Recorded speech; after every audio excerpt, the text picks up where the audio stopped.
ఆదేశాల ప్రకారం మనం మే 31 నుండి ఒక నెల రోజుల పాటు రాష్ట్ర వ్యాప్తంగా ఈ యోగా కార్యక్రమాన్ని గ్రామ స్థాయి నుండి రాష్ట్ర స్థాయి వరకు నిర్వహించాలనే ఆదేశాలతో మన జిల్లాలో కూడా ప్రతిరోజు ప్రతి గ్రామంలోనూ మండల స్థాయిలో జిల్లా స్థాయిలో కూడా ఈ కార్యక్రమం చేపట్టడం జరుగుతుంది.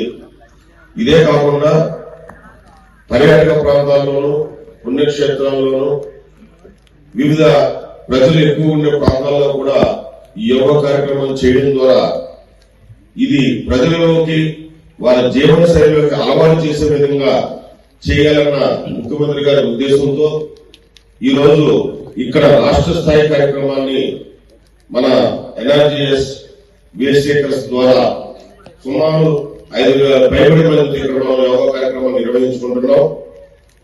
అలాగే ఇక ముందు కూడా ఇంకా జిల్లాలో ప్రతి గ్రామ స్థాయిలో కూడా మనం ఈ యోగా కార్యక్రమం నిర్వహించుకుంటాం.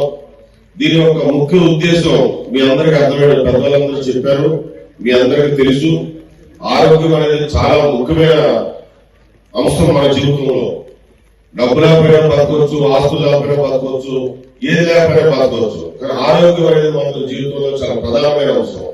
ఈ ఆరోగ్యం ప్రతి ఒక్కరి జీవితంలో మంచిగా ఉండాలని గౌరవ ముఖ్యమంత్రి గారి ఆలోచనతో ఈ యోగా అనేది మన పెద్దలకు మీరు జిమ్లకు వెళ్ళి ఎక్సర్సైజ్ చేసి ఎన్నికన్నీ కూడా ప్రశాంతంగా చాలా సులభంగా ఈ యోగా అనేది మనం చేయగలిగితే ఈ యోగా అనేది మన జీవన శైలిలో మెయిన్ పార్ట్ గా మనం చేసుకోగలిగితే ప్రతి ఒక్కరూ కూడా సంపూర్ణ ఆరోగ్యంతో ఆరోగ్య ఆంధ్రప్రదేశ్ గా మనం మార్చడానికి చాలా అవకాశాలు ఉన్నాయి.